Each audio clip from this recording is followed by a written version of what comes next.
पिंकी हगवणे म्हणजेच करिश्मा हगवणे. वैष्णवी हगवणेच्या मृत्यूला कारण ठरलेली हीच ती करिश्मा हगवणे. वैष्णवीची नणंद करिश्मा हगवणे हिचे कारनामे आता समोर आलेत.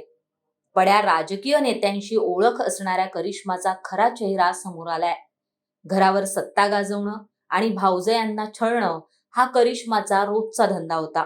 वैष्णवी हगवणे यांची मोठी जाऊ मयुरी जगताप यांनी आपल्या नंदेचे सर्व कारनामे उघड केलेत.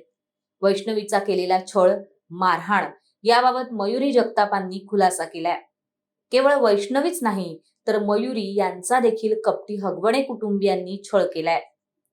घर सोडण्याची भूमिका नाही घेतली. माझ्या मिस्टरांनी मला इथं आणून सोडले की का तर ती लोक खूप क्रूर वृत्तीची लोक आहेत. ती मला म्हणजे जिवंत ठेवणार सुद्धा नाही हे त्यांच्या मुलालाही चांगलं माहिती आहे. म्हणून त्यांनी मला इथं मी माझ्या आईकडे सुखरूप राहील म्हणून त्यांनी मला इथं आणून सोडलं होतं. काही दिवसातच आम्ही वेगळं राहणार होतो. म्हणजे फ्लॅट मुळातच आम्ही वेगळंच होतो त्या घरामध्ये. एक जी रूम आहे त्या साईडला बाहेरची तिथे मी 1.5 वर्ष त्या रूम मध्ये जाऊन मी संसार केलेला आहे. तिथूनही आम्ही आता बाहेर पडणार होती. ती लोक कोणत्याही पातळीला जाऊ शकतात, तेवढी ती विचित्र लोक आहेतच. पण हे तिला जे मारहाण चालू आहे किंवा काय म्हणजे आतल्या गोष्टी आम्हाला बाहेर कळत नव्हत्या. मला म्हणजे जे काही कामगार लोक आहेत त्यांच्या थ्रू कळायचं की तिला मारहाण झाली किंवा हो. मी माझी म्हणजे ती सक्की जाव असून आम्ही कधी एवढ्या वर्षात बोललो सुद्धा नाही. 2 वर्ष नव्हतं कोण थांबवत, कारण की मी सगळ्यांना प्रत्युत्तर देत होते म्हणून मला कधीच कुणी थांबवलेलं नाहीये. पण वैष्णवीला कायम जाच झालेला आहे माझ्या नंदेकडून आणि दिराकडून की तिच्याशी बोलायचं नाही, ती चांगली नाहीये म्हणून. असं आई वडिलांनी जे सांगितलं तिच्या संपूर्ण एवढं मारलंय तिला, एवढं मारायची ते म्हणजे मला घरातलं काहीच माहित नाही. कारण की मी तुम्हाला सांगते ज्यानुसार की मी 1.5 वर्ष वेगळे राहिले होते. काम करणारे लोक सांगायचे. हा, ते काम करणारे लोक सांगायचे मला की तिला एवढा त्रास आहे तेवढा. पण माझे मिस्टर तिच्या पतीला एवढे पण बोलायचे की तू एवढा त्रास देऊ नको. तर तो बोलायचा की तुमच्या नवरा बायकोंबद्दल तुम्ही बघा, माझ्यामध्ये बोलू नकोस किंवा पडू नकोस. किंवा माझ्या मिस्टरांवरती पण शशांक हगवणेंनी आरोप केलं होतं की नाही का खोटे, की तुझं पण काहीतरी आहे म्हणून तू माझ्या बायकोची एवढी बाजू घेतोय वगैरे. आम्हाला दिसायचा त्रास तिचा, सगळं व्हायचं, पण आम्ही बोलू शकलो नाही. कोण आहे करिश्मा हगवणे? राष्ट्रवादीतून हकालपट्टी करण्यात आलेले राजेंद्र हगवणे यांना 3 मुलं आहेत. त्यापैकीच करिश्मा हगवणे ही लाडकी लेक. करिश्मा हगवणे हिची घरावर सत्ता होती.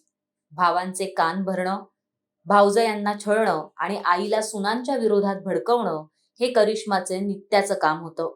भावजयांना मारहाण करणं, शिव्या देणं हे तर करिश्माच्या अंगवळणी पडलं होतं. सोशल मीडियावर आणि समाजात साळसूदपणाचा आव आणणारी करिश्माच घरात खरी व्हिलन होती. धाकटा भाऊ शशांकचे कान भरण्यात आणि वैष्णवीचा छळ करण्यात करिश्मा पुढे असायची. करिश्मा हगवणेनं लग्न केलं नव्हतं, तिला लग्न देखील करायचं नव्हतं. हगवणे कुटुंबावर तिला कायमचा कंट्रोल हवा होता. ती दोन्ही भावंडांपेक्षा 5 वर्षानं मोठी होती, त्यामुळे भावांच्या संसारात कायमच तिची लुडबुड असायची. सुनांनी काय खायचं हे देखील करिश्मा ठरवायची. कोणते कपडे घालायचे याचा निर्णय देखील करिश्माच घ्यायची. घरातील सगळे व्यवहार करिश्मा बघत होती. घरात फक्त करिश्माची सत्ता होती. करिश्मा ही फॅशन डिझायनर आहे. लक्ष्मी तारा या नावानं तिची एक कंपनी देखील आहे.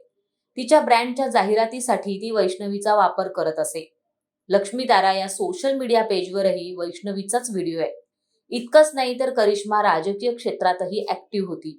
शरद पवार, सुप्रिया सुळे, सुनेत्रा पवार यांच्यासोबत करिश्माचे फोटो आहेत. राजेंद्र हगवणे आणि करिश्मा हगवणेंचा पवार भेटीचा एक व्हिडिओही आता समोर आलाय. त्यामुळे राजेंद्र हगवणेंना दोन्ही मुलांपेक्षा करिश्मा अधिक जवळची होती असं दिसून येत आहे. करिश्मा यांनी केवळ वैष्णवीचाच नाही तर मयुरी जगताप यांचा देखील अमानुष छळ केलाय. नंदेच्या या त्रासाला कंटाळूनच मयुरी यांनी वेगळी चूल मांडली. मयुरी यांचे पती सुशील यांना आपल्या घरच्यांची सवय माहीत होती, त्यामुळेच मयुरी यांना त्यांनी आपल्या माहेरी नेऊन सोडलं होतं. तरी देखील मयुरी यांना एकदा रस्त्यात नणंद करिश्मा आणि दीर शशांक कडून मारहाण करण्यात आली.